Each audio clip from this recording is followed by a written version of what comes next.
Well, here we are, folks. Happy Christmas. And we're in pre-show mode just for a moment or two. Great to have so many on. Always an interesting gamble when you come on Christmas night, whether people have the time or the inclination to spend some time with us. But glad to see we've got some of the old faithfuls and a few new names too. So welcome. And it's great to have you on tonight. And Edwin's teed up, ready to come in. We have the studio set up, of course. There's Edwin teed up there, ready to come in. We've got the chat up there. We've got the content over here that we'll be sharing a bit later, particularly some questions. We've got the multi-view here and the streaming system over there. And of course, we have the dogs as well. The dogs have been out for their morning walk. It's quite warm here. It's 15 degrees, which is amazing. It's almost a record high for the middle of winter in Bath here. So it's amazingly warm this morning. So the climate's all over the place. Anyway, the dogs are out for their morning walk. They're now hopefully going to sleep it off over the next little while. And of course, Edwin is ready to come in. And just to say that, of course, tomorrow I'll be back on with another live stream with Tony Locantro. So you get a double dose of Christmas crackers, and more about that in a second. Anyway, let's take the pre-show off. I'm going to run the start show, and I'll be back in just a moment.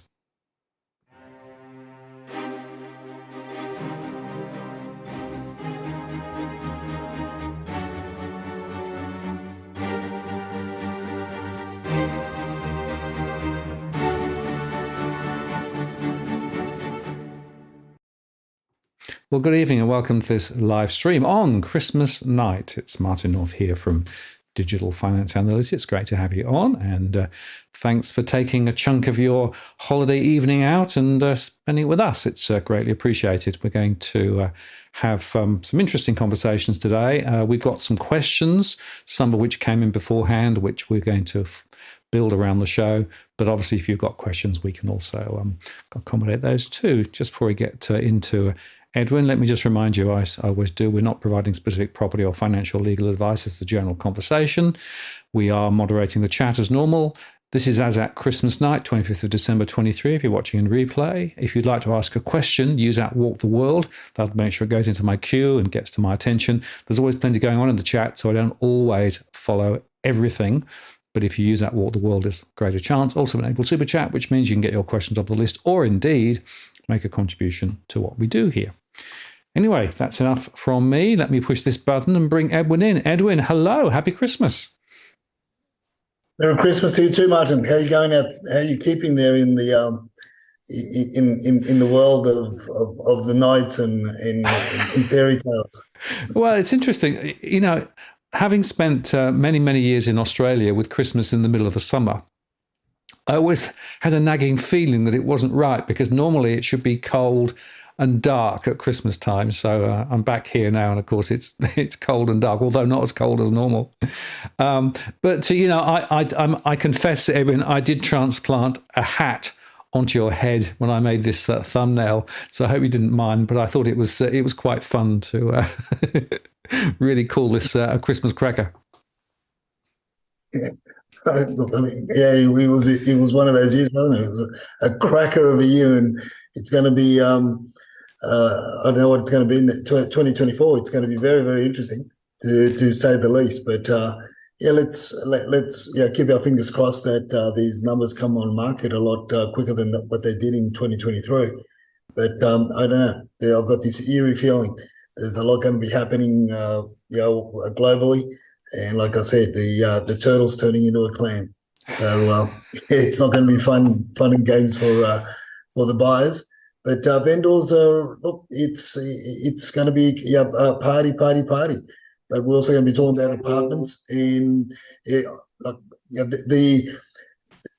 differences in pricing and appetite for apartments and in freestanding homes have certainly been accentuated over the 2023. I think that's even going to get a lot. There's going to be a lot more happening there. I'm one to believe that. One of my predictions for 2024 is as we get past the middle of 2024, we're actually going to see large numbers of apartment pricing dropping in many parts of Sydney. Why? Because it's supply and demand. Supply is going to be coming on thick and fast, and there's going to be a lot of startups as well. So, like we said earlier this year, we said that builders weren't going to be building until the government starts opening up their wallets and handing out money to them to build. As they said, well, why should we build with our money when we know that the government's going to be giving out handouts for builders to build? And that's that's going to be the trend. The builders are going to be building the high-rise developments that are going to be full of holes and full of issues down the track, which is the unfortunate thing. But this is what we've been monitoring the WeChat chatterers. What they've been saying is watch this space and be very, very careful. Not to get conned into buying into the many high-rise development projects that are going to be starting up in 2024. They still don't have an appetite for apartments. Some of the mainstream media have been, the last couple of days have been talking about the falls in property prices. Where in Sydney have property prices fallen? And when you start really reading into it and looking into it, you start dissecting it and pulling everything apart. You realise it's in your very densely populated areas with where investors came in the droves. 3, 4, 5 years ago, buying off the plan apartments and before, and where the WeChat chatterers basically said pull out, and even if it means that you take a hit, pull out, realise your money, and start looking for freestanding homes. So it's really going to be a race, and in 2024 to get that gem. Which is going to be your freestanding homes. I can see them going up in price for way into 2024, particularly if the numbers of the listings on market continue to drop and demand continues to increase. Absolutely, and just on a couple of things that you said, there's more reports of building company collapses, right? This happens to be the latest here, and my surveys suggest that we're going to see more in the way of building construction companies collapse over the next little while. I've had a number of conversations with people who have committed to home and land packages, and then the building company has basically fallen. And they're stuck, right? Because you've got a half-finished construction project underway, you've got a contract that's perhaps no longer any value, you've got possibly some insurance, but of course the next building contractor that might be interested is going to put the price up dramatically. And I've seen quite a few people with this horrible dilemma. Do I sell this sort of half-finished thing, whatever the value of the land is, plus not much more, or do I try and find somebody else to complete it? And Home Builder created this. This is a government-created problem that is still resonating as the construction industry continues to waver. And you made the other point, of course, that they're waiting for governments to bail them out, aren't they? We've already seen some of that in and around Brisbane. We've seen it in other places too. So what that basically means is that it's going to be more taxpayer money, directly or indirectly, that's going to go into support the building and construction sector. And then, of course, they want to bring more building and construction operators in under the migration scheme as well. It's a bit crazy, really. Look, it is, Martin. The unfortunate thing for many of the people that have started building and the sites are, let's say, halfway through, 3/4 of the way through, they've got issues. As you said, they've got issues with the next builder that takes on the project is going to want to reevaluate the contract. And the other thing also is let's not forget that the next builder is going to take on liabilities, potential liabilities that are going to be pertinent to the site or the construction. So they don't know what they really want. Well, you got to ask yourself the question: unless you tear it all down, you're not going to really find out. You're not really going to see what happened or how it was built. Whether it was built properly, did they take corners, did they take shortcuts? All these issues arise, and this is one of the biggest things when receivers, liquidators try to, when they liquidate big building companies with high-rise developments, you got major issues there with the next builder wanting to take on that liability. Hence the reason why prices go up. Now, overall, though, as we said from the beginning of this year, that the prices were going to continue to rise in terms of construction. HIA, as we reported a few weeks back, came out with their report as well, and they said that but based on their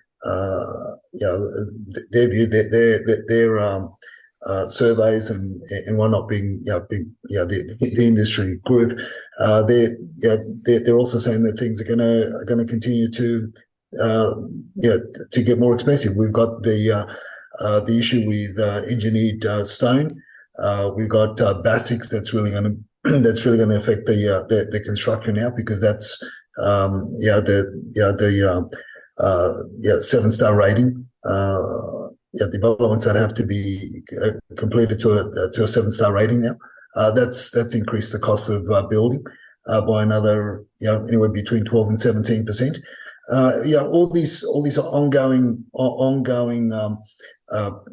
peripheral issues that all add up. And at the end of the day, it's going to be costing the consumer another 20, 30% more to build. One of my sisters, she's been trying to get her project started, and we had a long chat yesterday, and I brought home some, just basically gave her some points and things to look at. She's wanting to start a building down in the South Coast. She has been trying to start it for the last 6 months. And she's got issues now. She's got issues because of basics, because of the new regulations. You might say that you've got she got her development approval a year ago, but it's not so much a development approval as is the way that it's going to be built, or the subcontractors' new standards that they have to adhere to. That's going to add a lot more cost to her development. So it's all these crazy things that they haven't defined. The bodies haven't really defined what they want. The governing bodies haven't defined what they really want to do. But at the end of the day, as I keep on saying, Martin, it was always all the roads lead to Sydney, meaning they lead to the central hubs. It was always going to play out this way. It's only coming to light now. But looking back at the stories that we've done over the years, and while we were looking at things, we were looking at as I say, the shifting sands, whether it was the demographic changes over the suburbs, the polarization of different communities, the non-infrastructure development by the then state governments. It was always leading to these more controllable central hubs, high-rise development, where basically we could be more controlled is the key. Because if the further, the broader the community spread out, the harder it is to police and to monitor to the state that they want to monitor and control us, as opposed to your overall general population growth. So it's you sort of have to wonder how far back was this etched in, agreed to by the government, by the then governments, and how long have we been manipulated into going back from? I remember from the early 70s when we came to Australia to the 80s and 90s, it was the dream to own a block of land, and back then in the 70s it was the good old quarter-acre block. Out west, and you build your dream home, and then we've done. It's almost like we've done a full circle. From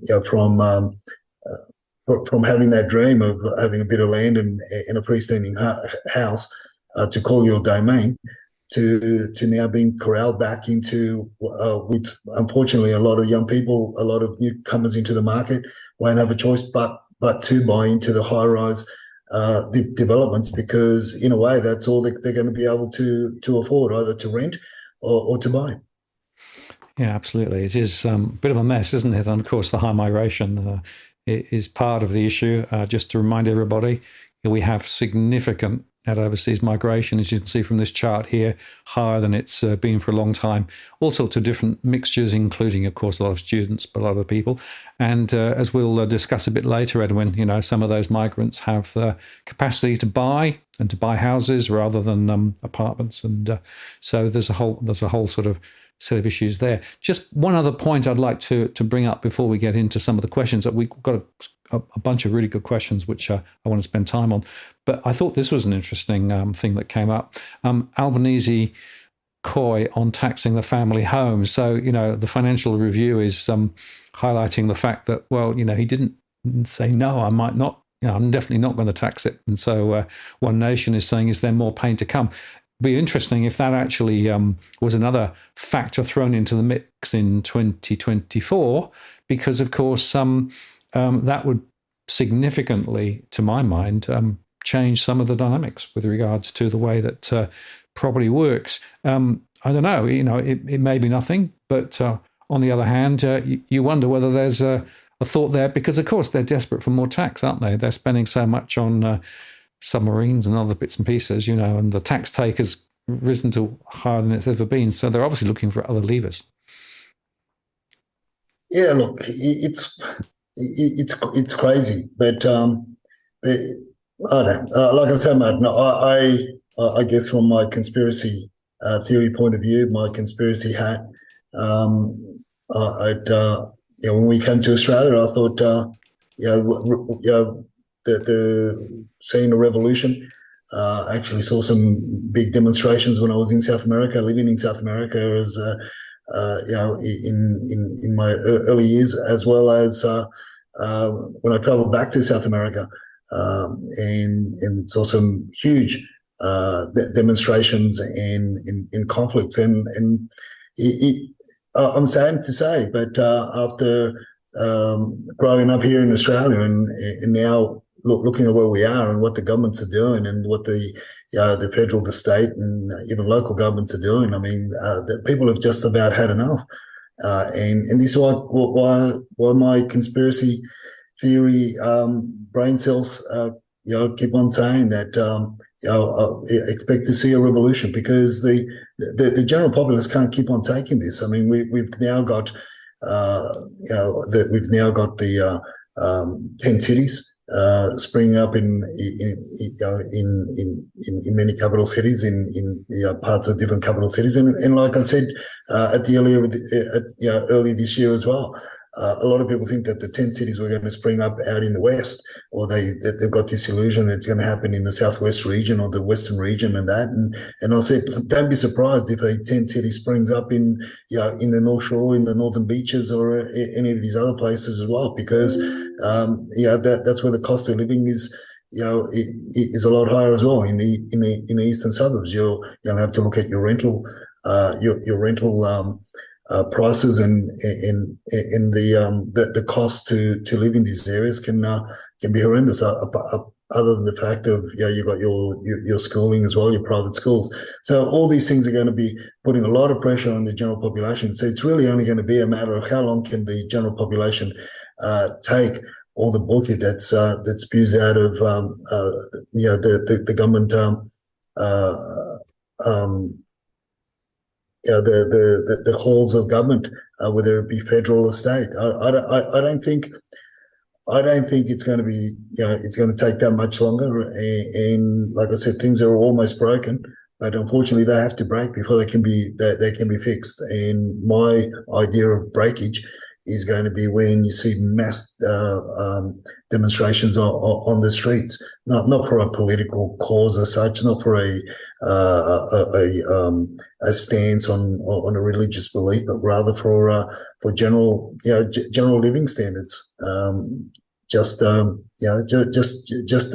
right to live and to live in peace and in harmony in a nation that was once considered to be one of the greatest nations in the world.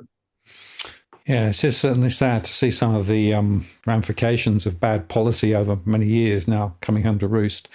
And of course, the politicians, as you often say, Edwin, either side of politics, they very much follow the same path, two wings on the same bird, etc., etc. Vultures, I think, probably is the right bird. So what it basically says is it almost doesn't matter who's in power, the same logic still runs. Let's progress the conversation, because I put out a request for questions over the last few days, and I got quite a few. Now, what I've done is I've crystallized the questions into, I think, about 11 different subject matters. So we might spend a little bit of time on each, and just use this as a way to sort of move the conversation forward, and perhaps think a little bit about what has happened, but also what may happen over the next 12 months or so. And so here's the first question, which came actually from Jane. First time buyer here at auctions. So what are the key things I should think about before and at the auction? Which I thought was a really interesting question, Edwin, and over to you. If it's your first time you're going to be attending an auction, I recommend that you go attend other auctions before the one that's going to be, that you're going to participate in, just to get the general gist, and look at the way that the selling agents handle themselves. Look at the way that the auctioneers handle themselves. It'll be even great to see, if you can go to attend an auction that's going to be held by the same agent on another home, a week or so prior to the one that you're going to be attending, because they'll generally use the same auctioneer as well. So you can get an idea of how your enemy is basically going to act or react on the day. That's one of the things I would say to people. The other one is, of course, don't rely on the reports that the vendor or that the real estate agent provides to you, and don't rely on what they say or what they're telling you. Do your own research, get your own building and pest reports. One of the things that we shared a couple of weeks ago with regards to one of the tips that we shared, Martin, was calling the selling agent's bluff, and wanting an offer before the day of the auction, in order, because they'll either use it to Dutch auction your offer, to see how keen, they'll want to see how keen you are, and if that you do provide an offer in writing or officially that you're prepared to move on, they'll Dutch auction that to others. So it's an auction before the auctions type of scenario. So to call the bluff is just to delay the reports and make it when I say delay your reports, delay your due diligence, and get access, get your building and pest inspector to get access just before, the week before, the days before the actual auction. So you're pausing them. You're showing the auctioneer that you're keen and interested in the property, without somebody else coming in strong, and they'll hold back. So it's basically a strategy. One of the many ways that you can call the bluff. There's a lot of things that we could say and share, but obviously it's all relative to how the campaign has progressed from when the agent bought the listing on market.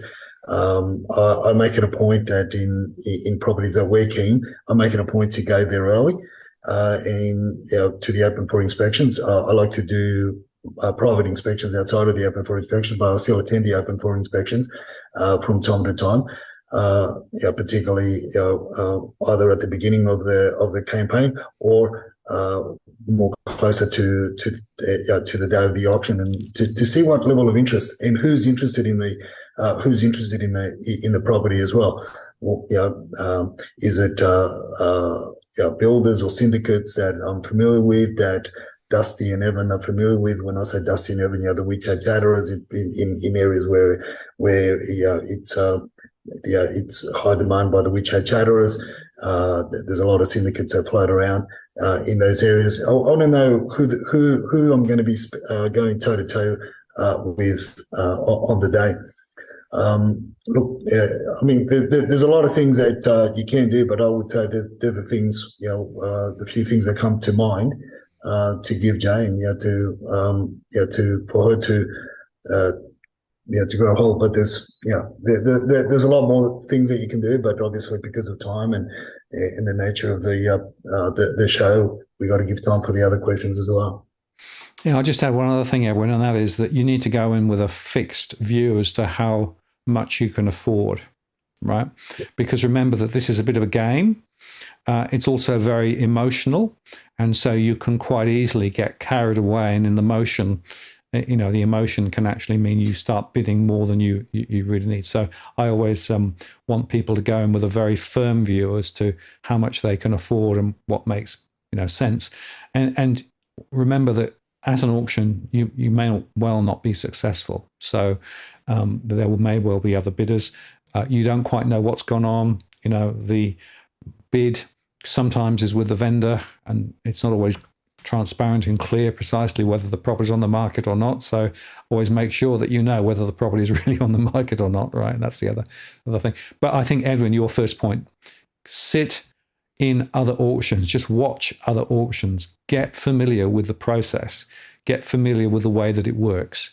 Don't turn up at your first auction ever intending to buy without actually having done your homework. And I think that's the pretty important thought there. Let's go on to the next question, because this actually is another one that came up actually from several people. This is actually from Bill, who said, I see more service charges are being imposed by owners' corporations. Is there anything I, as an owner, can do to resist those increases?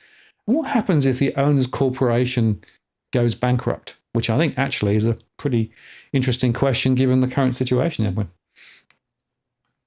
Yeah, look, it's very difficult for an owner's corporation to go bankrupt. There's a lot of things that need to go wrong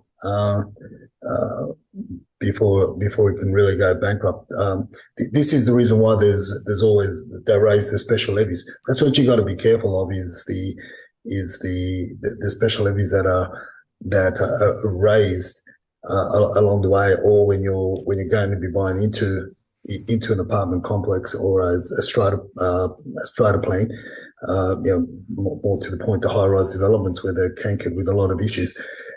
You've got to be watchful and take stock before you buy. What you would consider to be future issues down the track, and get an idea as to how much those issues would cost. And this is what a lot of people fail in when they buy into high-rise developments, is that they fail to get building and pest reports. They fail to get independent reports, because they're relying on the agents' words to say to the effect, oh, look, you don't need a building in pest inspection. It's a waste of money because the owner's corporation or the strata takes care of it and there's a strata report. That's bullshit. You do need one from an experience, and get something from an experienced, somebody that's more experienced, not your IT building and pest inspectors that have just come into the industry, but somebody that's seasoned, somebody that understands high-rise developments, has a bit of an eye for detail when it comes to looking into strata developments, because you've more or less got to look at, more to the point, you've got to look at your common areas, right? Because that's where the issues arise. The main issues arise: your basement car parking areas, your outer walls, your common walls, your common areas, your lift wells, all this. And this is why you need a seasoned person that understands how these things are put together, to have an idea, and a better idea, to give you a better guide as to what your ongoing costs are going to be down the future. Yeah, it's all divided across the lots, but you would find that when you're having to fork out an extra $5, $10, $20, $40,000 extra in a given year, on top of your strata levies, because of a special levy that needed to be raised in order to take care of a major issue. Well, that's a lot of money, and that money is after tax. So they're the things that that I would say really look into. The other thing that I say to many of our clients, I've said to many of our clients in the past, and that is you need to get involved with the owners corporation yourself. You need to sit on that committee. If you're buying into a strata complex and you're not sitting in a committee, you're an idiot. Sorry to say that. It's a foolish thing to do. You're handing over. You're giving somebody full reins of what they can do, what they can say, and how much they can spend on your behalf. You really need to be. You need to take an effective and be a strong voice in the committee, and be a part of that whole body. Obviously, not everybody can be a part of the committee, but you need to have a voice and you need to know and be across it at all times. The issues that will arise ongoing are going to be your lift wealth common areas, your balustrades, defective cladding and all that sort. They're the things that developers that use cheap windows, cheap frames for windows, across the units. So all these things you need to really have a stock, take control of. Now, one of the ways to reduce the cost if you bought into a complex, and one of the many ways to reduce cost, to assist the rest of the owners to reduce cost, is by obviously you being involved in the owners corporation and challenge what the strata managers want to do. When I say challenge what they want to do, challenge the tradesperson that they want to use. They will have their go-to tradesperson to do certain jobs, and guess what? Their go-to person will give them a kickback. And that's how they make money. And now one of the things that I'm absolutely bewildered, and it's really in your face, is and they don't hide it. Strata companies don't hide it, and that is the insurances. They don't necessarily go with the better insurance. They go with the insurance that's going to give them the biggest kickback. Some of the kickbacks from insurance companies to owners to strata managers are upwards of 20%. Which is incredible. We're talking about building insurances that are $40,000-$60,000 per annum. And they're copying a 20% kickback. And then when you look at the insurance policy in detail, it does half or covers half of what it's really meant to cover. It's got more things that they don't cover than what they will cover. It's absolutely. You could say it's laughable on one side, and it's a travesty on the other side. But these are the reasons why you need to get a hold of. You need to be involved in the owners corporation. There's no point in saying, "I'll just turn up every now and again." And this is by way of if you're an owner occupier, it's going to hurt you a lot more. If you don't become involved in the committee, if you don't participate in the AGMs and so forth, likewise, if you're an investor. So, to go into a little bit more detail with regards to could an owners corporation go into, I reckon a lot of them are trading what I consider to be trading insolvent, because they don't have enough funds in the kitty to run the corporation. But what the Stratus companies have done is they've got very, very strong liaisons with legal entities, and again, this is. For legal entities that get appointed by strata managers, it's a license to print money for them, because it's an open checkbook almost. So that's another way to reduce the cost, is by again challenging what the strata manager, who the legal representative they want to use, unless you're fully satisfied with them, and making sure that a lot of these kickbacks are disclosed. Because look, one of the ways that it's easier for a strata manager to appoint a legal to chase somebody that's in arrears than it is for them to chase them, and it's going to cost you a hell of a lot more. And what are you paying the strata companies a management fee for if they're not going to be doing the hard work, nor do they chase builders and developers in the tenure that they're meant to chase. So these are all the things that play into buying into these high-rise developments, Martin. And it's really a prickly pear from day one. And unless you do your research on the builder, previous developments, go and inspect those, knock on doors of previous developments that they've built, and ask the residents of those developments, how they feel about the whole complex. They're going to give you a bigger and better story than what the agents will ever give you. Yeah, well, then I think just two things to add there. The first is when you're looking at a unit, look also in the common areas and try and get a sense of how well maintained the common areas are. And the other, just to illustrate the problem, Mascot Towers, now that's 180 something people out of those properties for 4 years, but the service charges was around $2,000 a quarter. It's now more than $8,000 a quarter and rising, and they still haven't solved the problem. So these can be big numbers, which means that if you are actually thinking of purchasing something in a high-rise building, you need to account for the likelihood that those service charges will rise. And as you say, you can get involved with the owners' corporation, but it's a one-way move. Prices will rise, and that's an interesting comparison between that and owning your own property, where of course you still got to maintain it, but you're in more control. So, and frankly, the number of times that I've spoken with people who are in financial pressure because of the service charges going up relentlessly, and they feel completely helpless, is certainly rising. Yeah.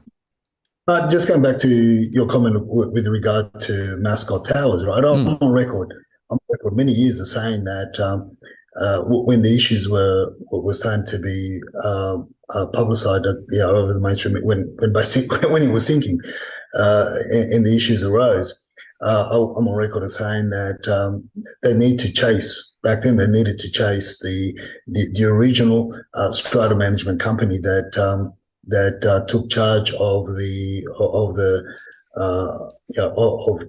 looking after the complex from the developer.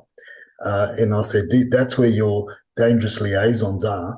And subsequently, years before that, Mascot Towers, the issue with Mascot Towers, I did an issue with Jennifer Duke. Back then, she was with Property Observer, and we called it the dangerous liaisons with developers and strata managers. Look, strata managers are not going to go and make. Let me rephrase that. Not all strata managers will act this way, but a lot of strata managers won't go and take the builder developer to task, and they won't put in the relevant reports within the statutory tenure, which they have to in order to basically keep the builder on hook for any ongoing issues. So there is a period that they get given that special reports have to be put in. But as the old saying goes, Martin, you're not going to bite the hand that feeds you. And when you're talking about a strata complex or a high-rise development with, let's say, 120 apartment blocks, that's worth a hell of a lot of money.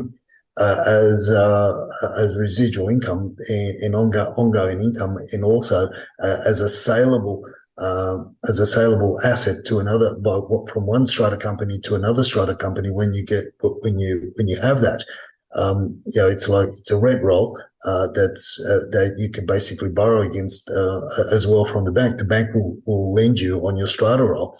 So this is an asset. So they're not going to go against the builder, and they're not going to go against the developer. Hence the reason why I said back then with the issue with Mascot Towers, I said you really need to go back to the original strata manager that took carriage of the the owners corporation, or they took charge of the looking after that complex, and lo and behold, he was appointed by the developer, and lo and behold, when major issues were identified in that window, where they could make a claim against the builder, and they had the opportunity to make against the builder / developer. Guess what they did? They cut a deal. I think it was for about $800,000, and the builder walked away. This is one of the reasons why they couldn't chase the builder. They had no recourse, and the poor bastards that are stuck now with nowhere to live, and no home, no roof over their head. Also try to see if they had an issue with the council and all this, because it was a part of or there was the council certified the development, this and that and the other, and that just it all stopped. But these are the reasons why you need to be involved, and you need to be very active and proactive in that body. Otherwise, you're basically handing over your wallet to the strata company. Spot on. And I always say to people, make sure you do your due diligence on the strata company and the surrounding finances. I just want to pick up. There was a comment stream in the chat which I just wanted to pick up. It relates to asbestos, and we had Alison coming in and saying there was no asbestos in newish homes, at least. Okay, we spelled asbestos wrong, but that's not a problem, Alison. Don't worry about that. And Drew replied, well, some of the plaster still coming from China contains asbestos, which it does. They only test a very small proportion of the material coming into the country. Asbestos isn't illegal in China, so maybe no surprise, particularly, of course, in drywall. And then on the other side, there was a comment saying asbestos is a really good material, just don't cut it. And then Hammers said asbestos is in toys as well. Now, I made a show 2 days ago, because my wife Jill died 2 years ago on the 23rd of December 21 from being exposed to asbestos. She had mesothelioma and died from it very painfully. The problem there is that asbestos fragments, and it's in places that you wouldn't expect. So if you're interested in getting the truth behind asbestos, have a look at that show from 2 days ago. The truth of the matter is there's no such thing as safe asbestos. The fibers can escape over time, and the problem is the exposure is one time is sufficient, but it takes a long time for it to actually develop into disease, maybe 20, maybe 40 years. This is a horrendous story, and if you want the full story, if you look at Asbestos Awareness Australia, which is the charity I formed with Jill before she died, and I continue to run in her memory. But asbestos is a killer, and I don't think there's such thing as safe asbestos. So whatever you're doing DIY, think asbestos. And the other point there quickly is that we've got three waves. The first wave was those mining the fibers out of the ground initially. Then you had the second wave, which was the building and construction phase, as it were, those involved in the building and construction. But the third phase, and this is the most pernicious, is actually the DIY phase, where people are actually doing stuff in their homes and are exposing themselves to asbestos fibers unknowingly. There's more than 20 forms of asbestos in a typical older home, and that's how Jill got it. And so she unfortunately died. So Edwin, I don't know whether you want to add anything, but to my mind, being asbestos aware is a critical issue. 100%, and this is where a lot of people don't realize that, or they start drilling into, they buy a house, and then they start putting paintings or photographs up on the walls, on the fibro walls, in areas in homes where there's still asbestos sheeting. They don't realize what they're doing. Now, one of the things, apart from the many points, the many areas that you covered there, Martin, one of the things that our viewers probably don't know is that asbestos is also is found in jade. So there was a lot of ladies walking around with cheap jade around their necks, and the acid that our bodies produce breaks that breaks the jade down, and then obviously then they're smelling, they're breathing in the fibers. It's interesting, and as that you brought out, it's important. I was speaking about it in 2013. How a lot of the building material coming in from China back then was riddled with all sorts of laced and riddled with all sorts of dangerous chemicals. Not only back then, I was talking about the 3 to 5% asbestos, which was the tolerance level allowable in China, but there is no tolerance level allowable here in Australia, obviously. And back then, I was talking about and writing about the need to make sure that if you're getting anything built or getting going into DIY projects, you needed to use Australian-made materials. I was very critical of all the renovation shows, as you said, back then, and I was challenging them and questioning them online and on radio, because I used to do speak a lot on 2GB and 2UE.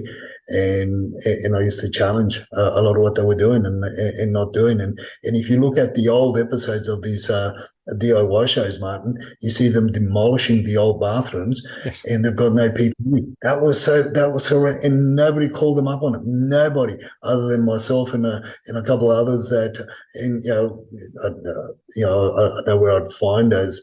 It would be in one of my very, very old Twitter posts when I first joined. But apart from that, I was also doing a lot of commentary when I was on Facebook and on other platforms, speaking about that issue. As I said, I did a lot of talking about it on radio. So it was it was in your face. It was always in your face. There was no PPE, and I want to think. I said it back then. I think it was about 10, 12 years ago. I said, the day will come where, with Channel 9, Channel 10, or Channel 7, wherever the shows were, they will be taken to court over people developing lung or respiratory health issues and fatal illnesses. And they will be chasing them for a lot of money. It will make news headlines. Absolutely. And it's interesting because I've been lobbying very hard through political channels to try and get the story of asbestos better understood. The community don't understand 1/3 of homes have asbestos in it, and some newish homes, unfortunately, still have asbestos in it. But of course, politicians don't want to know. And what it means is that those who actually are exposed through DIY have no recourse at all, whereas those perhaps who are working in the trade might have recourse. So it's a big issue. So if you want to know more about asbestos and the risks, Asbestos Awareness Australia is the website, contains all of Jill's research on asbestos over a number of years, and we continue to maintain that site. And in fact, we have quite a few conversations with people privately about testing for asbestos and making sure that they know whether there isn't or is some asbestos there. And by the way, just to finish off that asbestos comment, unfortunately, quite a few rental properties are riddled with asbestos, and yet tenants have no protection because landlords have no obligation to test for asbestos, nor indeed advise tenants that asbestos exists, which I think is a crime. Look, it is, and it's also a crime and a travesty to have your corrugated, fibro roof sheets, which are generally asbestos. From the 50s and 60s, on the old garages, and they're exposed to the weather, and those fibres are floating around, and then you look at the demolition that goes on with a lot of homes, the demolition work that goes on. It's they just bulldozers just walk into the block of land, and half the time, or you hardly ever see the offsiders hosing down the site as the bulldozers tearing down the old structure, and then all that shit just flies out in the air. So really, there's we talk about it, we talk about it a lot, or the powers to be talk about it a lot, but there's not a lot being done. I have seen old warehouses that have been bought, for residential high-rise development that sit next to kindergarten sites in Mascot and around those areas, and you know that the roof sheeting is the old asbestos fibre riddled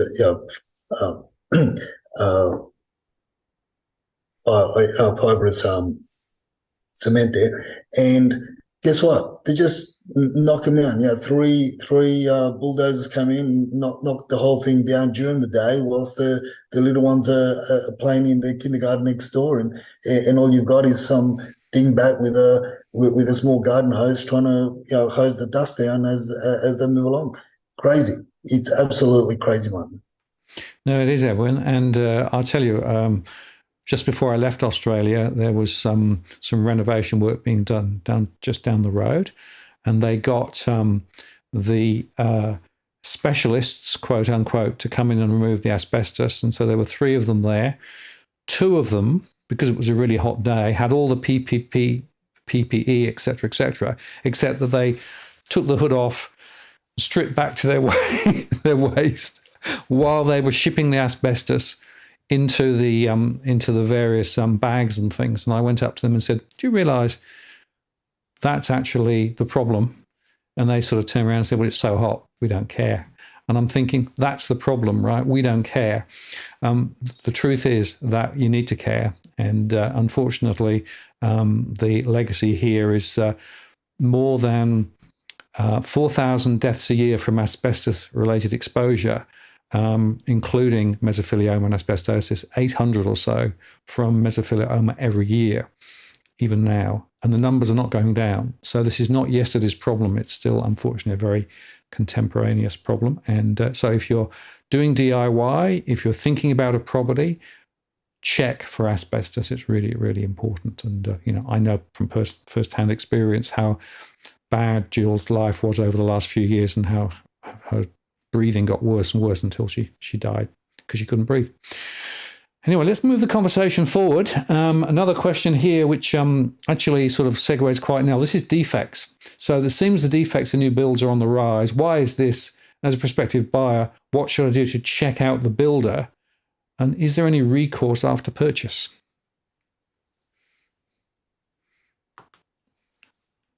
What do you think, Edwin? In terms of recourse, look, there's very little recourse, direct recourse with a builder development company. You really have to. It's really pursued through the owner's corporation, the strata company. The recourse that I always say that you stand a better chance of getting anything from is by pursuing the selling agent or the marketing company that made certain assertions and made certain promises with regards to the unit in the unit complex, and so that's your better recourse. Obviously, by documenting what they said, by taking contemporaneous notes in your conversations with the agents, diarising everything, taking all the paraphernalia and putting it all together. That is your better recourse once you buy in. In terms of defects, I mean, Martin, you and I have been talking about this. Is the more pressure there is to build in way of making a profit at the end because of the rising costs, the more corners you're going to cut. Look, my son is an engineer, and he's in his previous post. He's worked as an estimator and for a residential development company, mid-tier development company, and they did a project in Top Ryde, I won't disclose the full address, but they did a project in Top Ryde, and as they were excavating to the for the basements, obviously there's an adjoining building that had only just been completed 12 months prior, and as they were excavating, he gave me a call and he said, "Dad, I got something for you." But you're not allowed to take photos. You're not. But so what are you giving it to me for? If I can't go there and take photos, no, it's just for your for your general information. I said, okay, what's wrong? He goes, the piles or the concrete posts, let's say, right, so that our viewers can understand, the concrete posts, the piles that are placed around the perimeter or the boundary of the adjoining blocks, blocks of land, to just basically stop the thing from caving in. Some were 1.2 to 1.5 meters short of where they should have sat. And I said, hell, what's your building company going to do? I said, well, there's nothing much we can do. We got to continue with our project. They couldn't make a big song and dance about it, because the more the bigger the song and dance they made about it. And this is the thing, Martin. This is the moral dilemma with costs and governance and what government should really be doing is, the more or less, in a nutshell, the more or less that building company more or less had to turn a blind eye, keep on doing what they thought would be best practice, to finish their project. But guess what? At the end of the day, there's an adjoining residential block of units next to the ones that they completed that the footings or are short. So sooner than later, they're going to give way. So this is what happens when the cost of construction goes up. You get corners are cut. You've got there's a lot of second tier, third tier developers, builders don't know how to build high rise. There's a handful of first tier builders that know how to build, and those first tier developers, the majority will avoid building in areas where we're building multiple basements, below the water table. Parramatta is a classic example. Parramatta is a classic example of that. If you look at the old units, if you look at the old block of units around Parramatta, the CBD, and heading towards Phillip Street, Charles Street, Phillip Street, you look at the old the building next to the New South Wales Police Headquarters on Hassel Street, the corner of Hassel and Charles, and further down Phillip Street, and that the old on George Street, there the old CBA building. You look at how deep they were built. They only go down at worst, they go down one basement, but the car parking levels take up the first and second level. If you look at those buildings very, very closely, and if you look at the older buildings in other areas as well, you've got a similar landscape or a similar buildscape where you've got the majority of the basements, the car parking area to accommodate the residents in those the occupants are above ground. But so we've been building where we shouldn't be building, and we've been building and digging deeper than what we should have ever been digging in and around these basins. Most of Sydney is in the basin. It sits on a water table, and Homebush, the Homebush Bay area. You've got your Olympic Park area, all these areas. Hence the reason why you got all these issues. That we build on toxic, on contaminated lands. back in the day when I was a teenager, we used to, we used to ride around Homebush Bay. We used to ride our bikes around Homebush Bay in those areas, and that's where the old abattoirs were, and that's where the paint companies were, and there's so much toxins in that land area. I mean, I've told stories and I've heard stories from the people that build in there, and I've seen contracts of sale of land that 1 year they had. The contracts were about 300 pages thick because the contamination report behind the contract was 250 pages. And the rest was in relation to the land, and within a number of years, the sale of land contract was 50 pages, and you ask yourself the question, what happened to the other 250 pages of the report? We don't know. There's nothing to see here. All of a sudden, councils or councillors or the developers and those involved, these contamination reports disappear. So these are all but you only have to look at historical references in historical reports in and around the original, one of the original reports that was mandated by the New South Wales government. I think it was Bob Carr at the time, with regard in relation to the development around the Olympic Park. In the original report, it very specifically says that the accommodation in that area, or the residential accommodation that was to be built to accommodate the athletes, were only going to be for that purpose only, and after that they were supposed to be demolished. Lo and behold, we've been living there ever since and building high-rise. I mean, there's so much shit there. I mean, it looks pretty. The landscape looks pretty. You got all these pyramids there, but people don't know what got buried there underneath all that land, and 20-inch slabs of concrete that are that's it's frightening to know what's under there. It's crazy, but that's one of the reasons why. And the materials have gotten cheaper. When I say cheaper, they've been cheaply made, but they're just as expensive.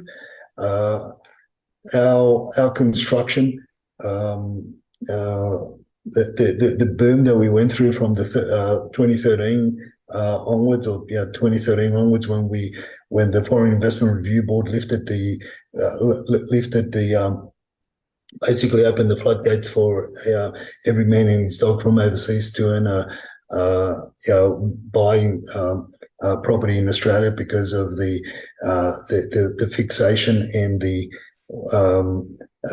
what would you call it, and because our governments became addicted to the stamp duty, and we just about sold everything that was being built, and everybody went higher in order to get more, and so the grift goes back to back then, and the materials were we were testing a lot of materials, hence the reason why we've got issues with waterproofing. We've got issues with products that have got other substances that bring ill health to the residents. We got mold issues. We became guinea pigs in a way, Martin. And for all those years. Why? Because of this fixation by this addiction by the state governments and the federal government to sell property to overseas investors, and obviously that brought in the stamp duty and other levies. Absolutely, Edwin. And let me just mention that there's a very interesting report that people should read. It's from the New South Wales Parliamentary Research Service, and it's called New South Wales Planning Reforms, Building Regulation and Certification. It's a briefing paper from September 2023. And in there, they actually call out more than 20 significant problems in the whole planning regulation certification process. It's a minefield, but it's really an interesting report. I read it the other day. And one of the interesting observations, Edwin, about that report is that it actually highlights a whole bunch of issues that none of the so-called changes that have been brought in New South Wales are tackling. So they sort of nibbled around the edge and done a few things, but they're nowhere near fixing the problem. And what I thought was interesting is this isn't actually, a third party. This is actually New South Wales itself saying we have a problem with our planning, processing, certification, regulation processes. And they were making some very strong recommendations in that report about what should change. So even now, my point is, even now, this is not fixed. So everyone's saying, well, of course, we fixed the problem, certifications now, fine. No, it's not. We know it's not. We're continuing to see really, really bad, poor quality construction underway. We're seeing extra stories being lobbied for by the building contractors and particularly the big players. We've got the move towards high-rise development closer into the city, all of that stuff because of dealing with a higher density issue and all of that sort of stuff. But the regulatory systems and processes are bust. And by the way, this is New South Wales, but I'm pretty confident in saying you can see precisely the same issues in most other states as well. Look, 100%, man. And now there are some groups which are that screenshot that I sent you before the rant with what they're saying. It's okay now. We can move in. Houston, the problem's been fixed. It's safe now to buy into high-rise developments, which is a lot of bullshit because it's, as you said, that report was dated back 2013. My advice to you, Martin, is to print that out and frame it because sooner than later that report's going to disappear. Yeah. And I would say that it's going to be sooner than later. Why? Because the state and the federal government need the construction to kickstart. Building granny flats and secondary accommodation in dwellings isn't going to suffice because not everybody has that appetite for that, Martin. So that's it. Print it out in color. Put it in a nice frame and hang it up on your wall. Because pretty soon we're going to be asking the question as to where the hell that went. It's going to be taken offline. Spot on. Absolutely, I agree with you, and it's a very important topic, and one I'm sure we'll come back to in 2024. Okay, next topic quickly. We're running out of time, but let me just see if we can get through a couple more. Underquoting. Several people said, can you please explain what this is, how it works, and what the implications are? Well, in a nutshell, right, underquoting is, I'll try to be very, very, very quick. So in a nutshell, is an agent gives a vendor a market opinion of the value of a property. That's called the CMA, comparative market analysis. That's called the CMA. So basically, that I go in, Martin, and I'll say, look, your home is worth, your property is worth 1 to 1.1 million, right? And based on my estimation of the value of your property at the time, and I provide examples of other sales of similar properties like yours, similar size block of land, inclusions, fixtures and fittings. If you've done any renovation work to it, basically I'm trying to compare apples with apples, right? So we agree that your property is worth between 1 and 1.1 million. You agree to that price. Obviously, your expectations are going to be closer to the 1.1 as to the 1 million. But most agents have got a leeway. There's a tolerance of 10%, right? You could be a little bit closer, but just for the sake of this, the conversation. So, we agree to that. Now, I put in my selling agency agreement that you sign to give me carriage of the sale of your property. I put there my opinion being $1 million to $1,100,000. So, however, where there is a breach of the legislation and in relation to underquoting, is if I then put on the portals, or I advertise in writing, whether it be on the portals, marketing campaigns, by email, or even verbally, I tell prospective buyers that the guide is 950 to $1 million, right? So I have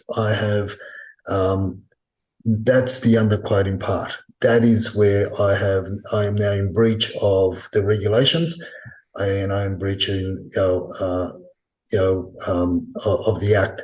So I have given to try and attract more people to the property, to give them the illusion that you don't know what your property is worth as a vendor, to give them that illusion or that impression that you're desperate, or that the strategy is to create more eyes, more eyeballs coming in to view the property, and have more people attend even the auction.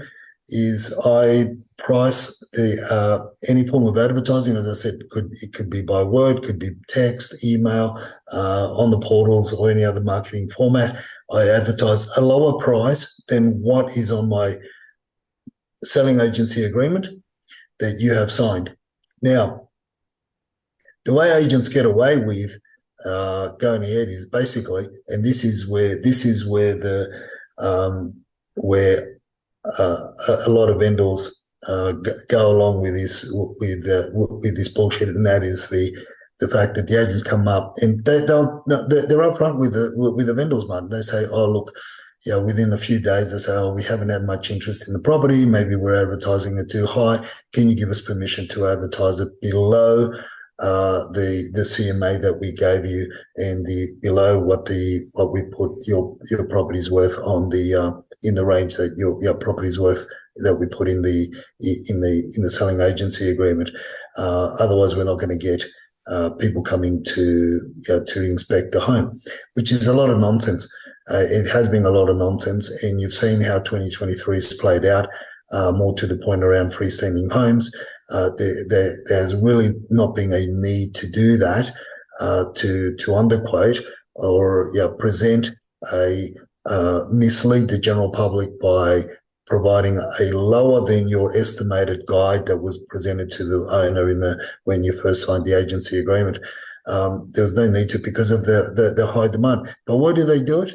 They do it because they want the rest of the community or the neighbours to see how many people are coming to the open house inspections, how many people turn up to the day of the auction, and then they can beat their chest at the end, saying that Tom Panel saying what a great auction they had, and they sold for 20%, 15%, or 200, 300,000 above the reserve, which was never the true indication in the first place. So I hope that explains, in a nutshell, what underquoting is, or helps them to understand what we're not meant to be doing. But that's what it is, and that's how agents get around it, and they get around it because vendors are a party to the whole charade. Right, and just to be clear, it's not a legal practice, is it? No, it's not a legal practice. No. It's illegal, and the fines. Look, the fines are 200 points, which each point, and it could be, your license can be cancelled depending on the breach and how many times you breached it. And each point at the moment, I think it's $100 per point. So it's meant to be, that's the maximum. But they only get a slap in the wrist, across the wrist, and they get told not to do it again. So far, nobody, only Victoria, Fair Trade in Victoria, took the agents to task recently, or over 2023, and I think there was $1.5 million in fines dished out with respect to underquoting, which is impressive, and to kudos to the Victorian Fair Trading. They also had inspectors. Wait for it, Martin. Wait for it. They had inspectors attending auctions on the day. What have I been asking for the last 8-10 years? Yeah. Yeah, absolutely. Well, that's the only thing. You've got to see on the ground what's going on. All right. We'll just get one more question in, and then we'll look at the numbers. This is a good one, though, to finish the questions on. Seems granny flats are all the rage.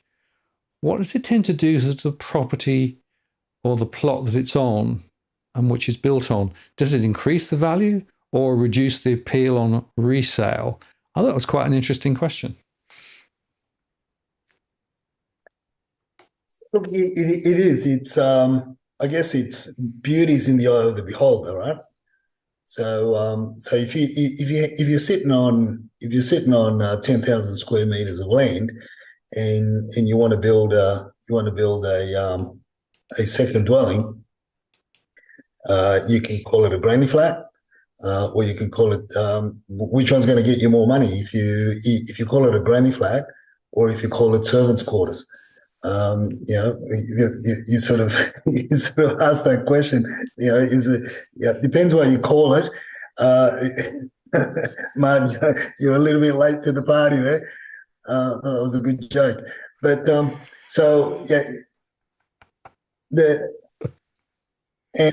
say that because if you build a granny flat in parts of Sydney, right?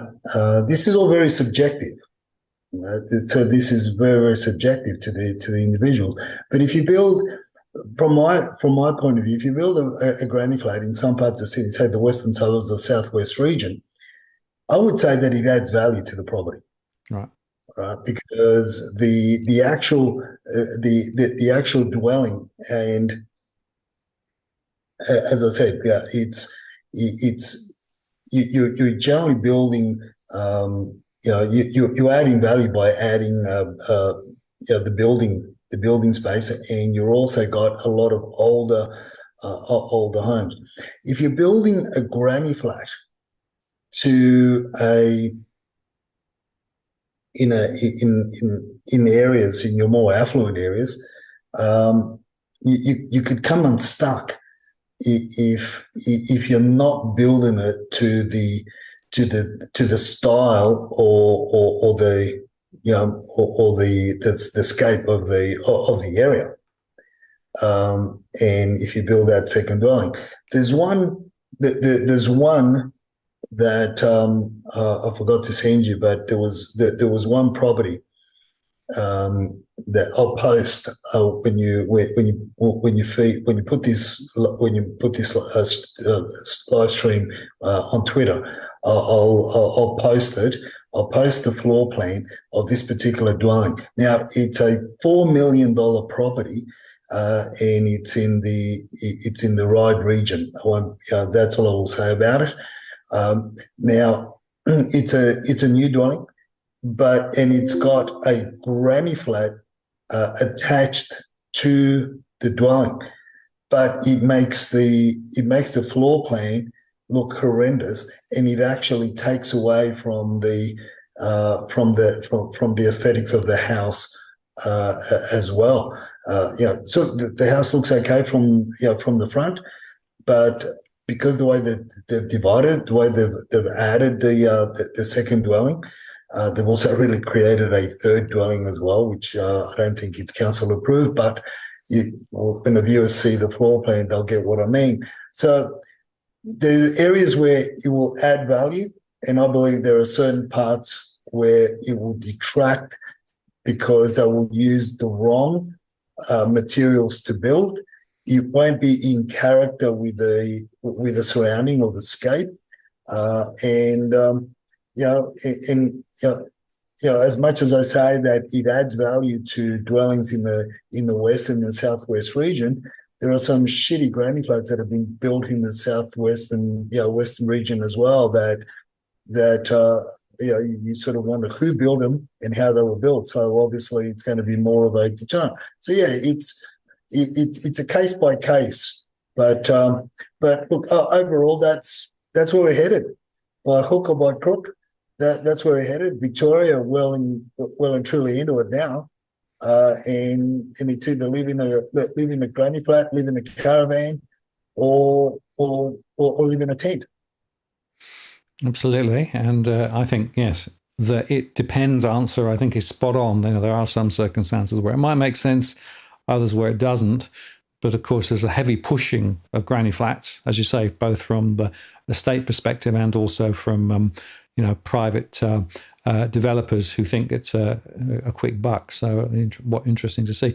Well, as we come to the end of the show, Edwin, let's just touch on the numbers because, of course, in our normal round, we always do. And what we've done is to compare the numbers this year with last year. And let's just start with Sydney. So back in 2022, the properties listed for sale was at 14,458. And if we skip forward to, that's Melbourne, hang on. Let's find Sydney. I've got Sydney here somewhere, I'm sure. Hang on.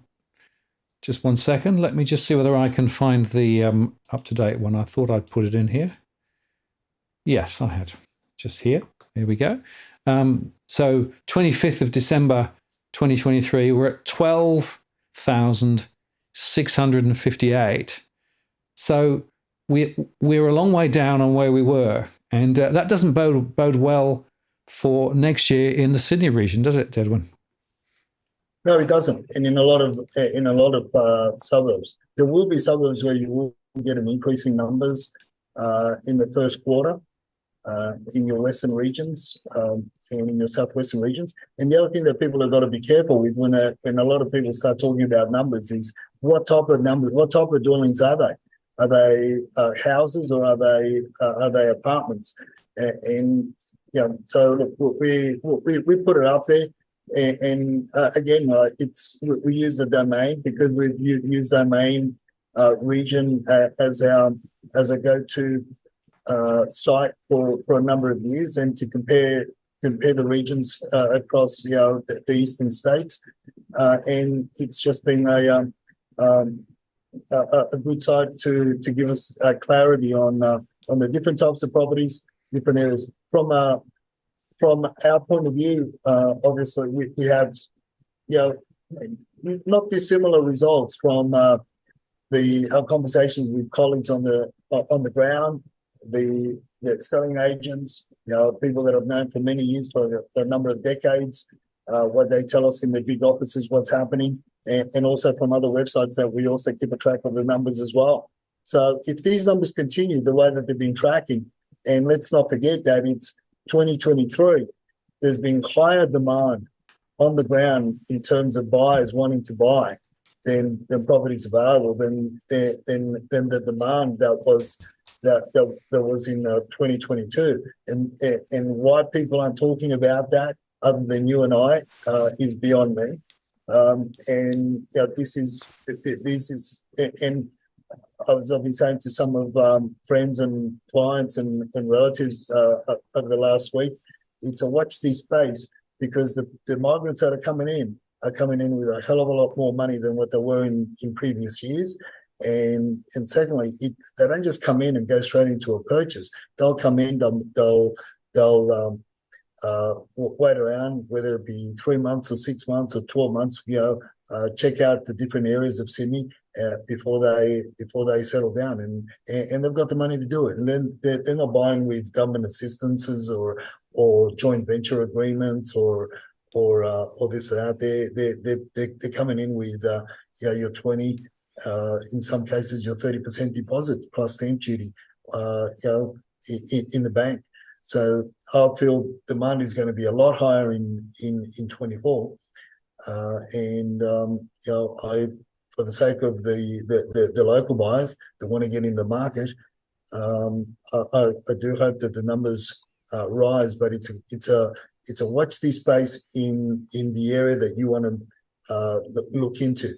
These are just general figures. Not every suburb is going to act the same.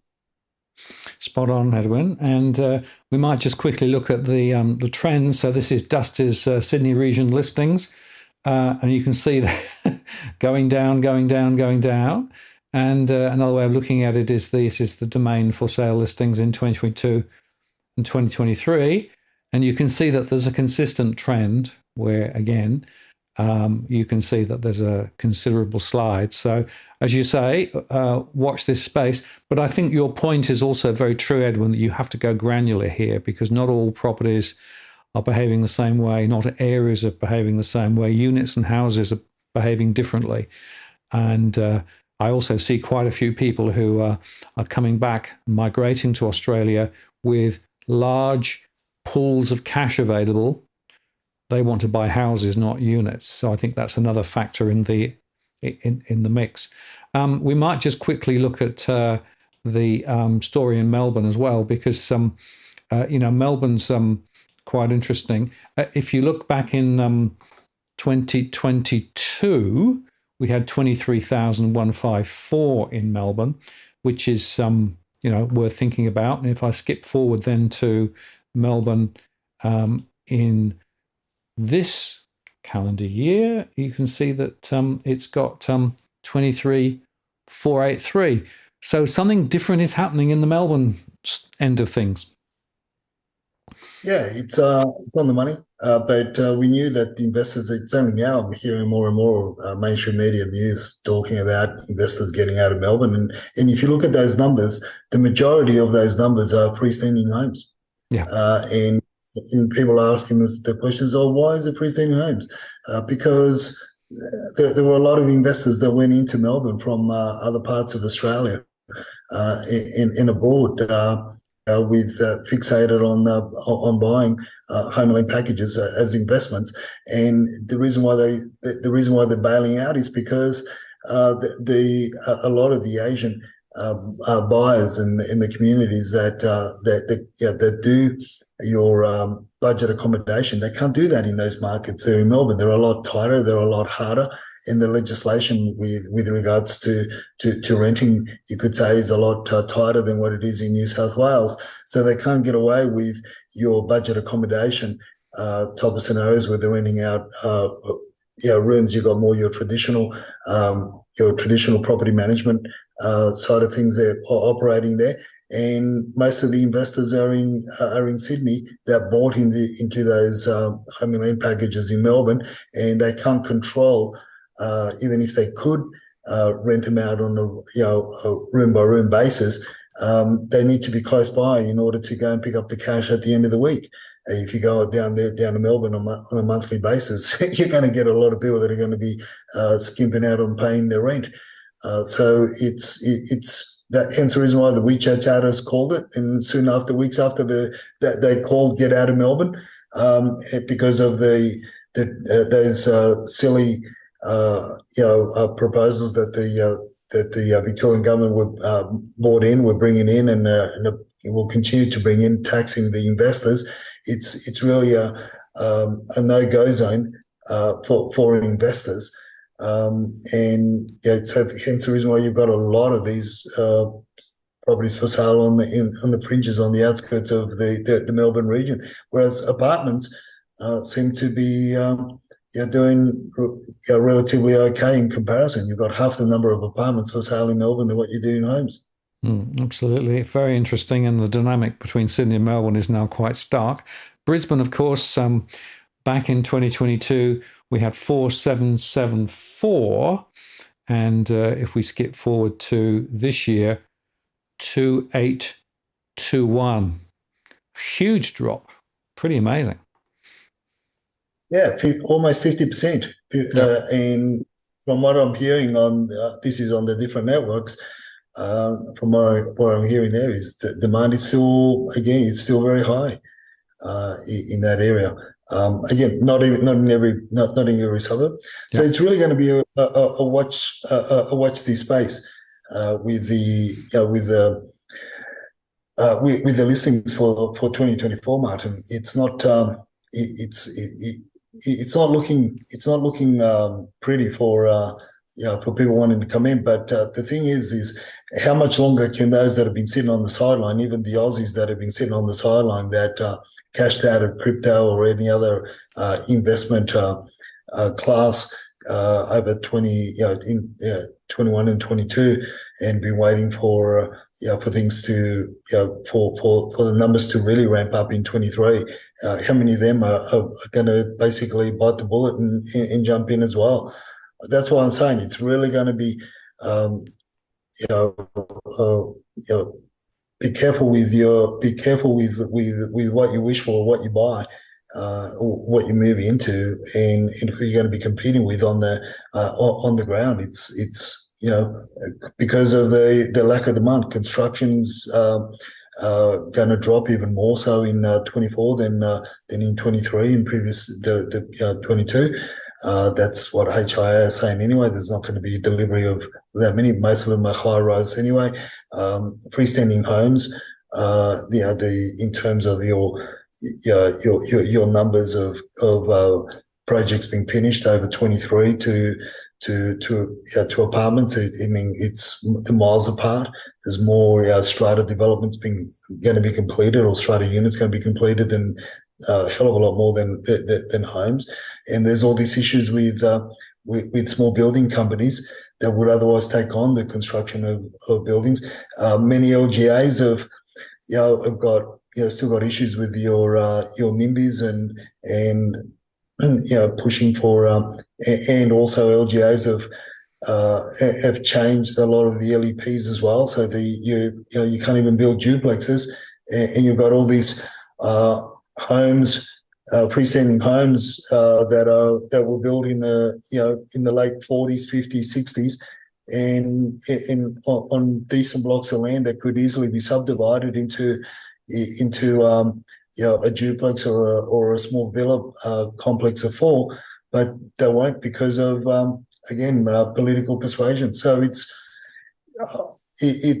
not going to be easy navigating through the property arena for 2024. And one of my early predictions for 2024 is that the home prices, freestanding home prices, will continue to increase by 5 to 10% in 2024. Yeah, units perhaps not so much, and we'll see. As with so many things, where interest rates going, where's migration going, etc., etc. But this freestanding homes issue, I think, is a big one. Just want to acknowledge Nigel. Thank you very much for the super chat, Nigel. Appreciate that. Thank you indeed. And Edwin, just before we tidy up tonight and disappear, Drew was asking this question. I don't know whether you've got a thought on it, but the EV vehicles in an underground car park, we're getting more now EV vehicles. Of course, they have potential fire risks and a difficulty to extinguish if there's a problem. So is this an issue that is a sleeper, and is that something that we should be thinking about in terms of building standards, regulations, et cetera, et cetera? What do you think? Well, you've got a number of issues which we've discussed in the past, and that is the older apartment complexes that your 3-story walk-ups, your yellow brick and your red brick apartments that were built in the 60s, 70s, and late 50s, 60s, and 70s, where the amperage going into the unit complex is just not enough to cater for the EV unit. So a lot of these apartment complexes won't be able to cope. They can barely just cope right now with the transition from gas cooktops to your these induction units that suck up a lot of amps. And back when these units were built, there was something like 30 to 32 amps allocated to every unit. Why? Because that's all they needed at the time. There was just a stove, one power point in each in the 2 bedrooms and one in the lounge room, a light switch in each room, including the bathroom, and so that was sufficient. But now when you've got your split system air conditioning units, you've got these new fridges, you've got this new cooktops, you've got microwave ovens. Edwin, sorry to interrupt. Keep talking. I just need to go and answer the door. Somebody's at the door. I just need to check what it is. So just keep going. If I don't come back to you, I'll be back in a second. All right, keep going. So you've got all these all this added on switches, and there's a huge overload on the main in the complex. So they have to upgrade the mains. In your high-rise developments, let's say your six level unit, anything above 4 levels that was being built from in your 90s, late 90s, early 2000s. So again, I feel that you're going to be the owners corporations are going to be up for a hell of a lot of money to upgrade the systems. Then you got to put the switches. Where do you put the charging stations in these complexes? Is it going to be in the common area? Is each unit going to get allocated what one would think that it would be allocated to each unit? So the infrastructure cost to accommodating the electric vehicles to charge these rechargeable batteries is going to be huge. That's anything that's not built is going to have to take that into consideration as well. So any new development. So again, it goes back to, is it going to be a charging station that the owners corporation is going to pay for? Is it going to be because anything that's not built by hook or by crook, they're going to have to accommodate for these, particularly as the state governments are walking into these 2030 thing, or 2050, whatever. So the cost of building, the cost of construction is going to increase. It's and then you've got your insurances, of course. You've got your fears of your batteries blowing up. How many are going to are they going to be vehicles that are going to have your Tesla batteries? Are they going to be your cheaper batteries? Are China going to give us cheaper batteries that we can put in other vehicles? I mean, to me, just the costs keep on increasing, Martin.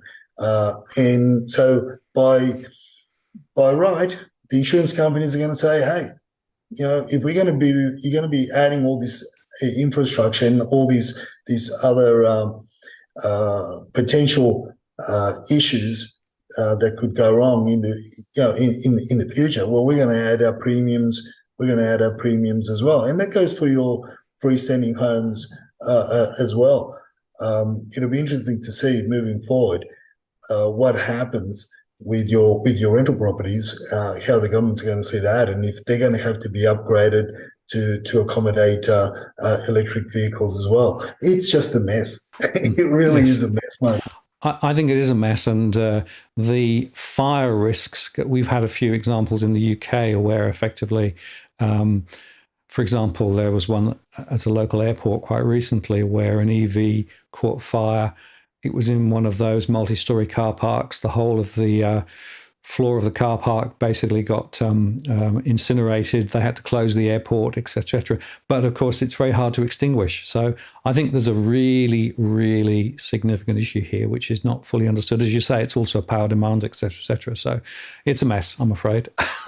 Another thing to watch out for in 2024. I should explain, by the way, that the person at the door wasn't looking for me. They were looking for somebody else completely.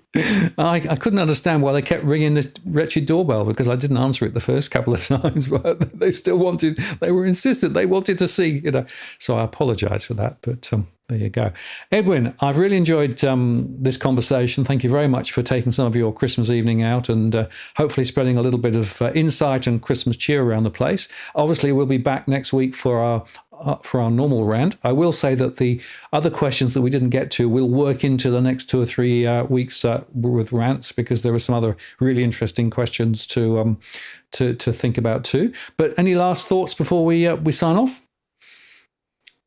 Yeah, man. Just look, it's going to be an interesting 2024, no doubt. But as I said before, be prepared for 2024 and prepare yourself mentally, physically, emotionally. Take some time off, recover, make it a plan other than buying a property or renting one or buying an investment property. Make it a plan to look after yourself first and foremost, because 2024 is going to, I think it's going to be a year that's going to demand a lot from us, as I say, mentally, physically, in a way, spiritually as well, because it's going to be hectic based on what's happening globally. So I wish all our viewers, all our followers, all the very best, and the safe end of year, and a prosperous 2024. Absolutely, Edwin, and I heartily reiterate that. Thank you very much for spending some of your Christmas night with us. We really appreciate it. I hope you have a restful period over Christmas and New Year, and face into 2024 with all of the challenges and opportunities it might provide for you. We'll be back, of course, with our regular shows each week, ranting and raving about property and all the stupidity property. So Edwin and I will be back. And just to say that tomorrow we've got Tony Locantro on. Tony is going to also give us his Christmas cracker. So if you've got a time tomorrow, feel free to join us for Tony Locantro. And just to say that the doggies are still very much in situ. So there you go. That's them. Edwin, have a good Christmas and New Year yourself. Look forward to catching up next week. And thank you very much for spending some of your time with us this evening too. It's greatly appreciated. See you later. Anytime, man. All the best. And this is Martin North from Digital Finance Analytics, signing off. Look forward to seeing you on the next show. Cheerio. Have a good Christmas.